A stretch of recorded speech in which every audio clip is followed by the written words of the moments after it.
Hi అండి. పండగ వారం ముందే అనంగానే షాపింగు, అలాగే ఇల్లు క్లీనింగు అలాంటివి చేసుకుంటూ ఉంటాం కదా!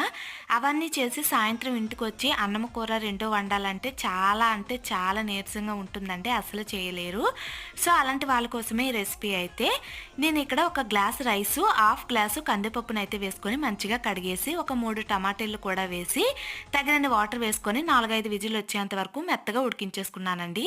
ఇప్పుడు దాన్ని పక్కన పెట్టుకొని, ఇలా అయితే పోపు పెట్టుకుంటున్నాను. ఆయిల్ వేడెక్కిన తర్వాత పోపులు, ఎండుమిర్చి, జీలకర్ర, కరివేపాకు అలాగే కొంచెం సాల్ట్, పసుపు వేసుకొని మంచిగా వేగించి, ఉడికించి పెట్టుకున్న రైస్‌ని కూడా వేసేసుకొని మంచిగా కలిపేసుకోండి.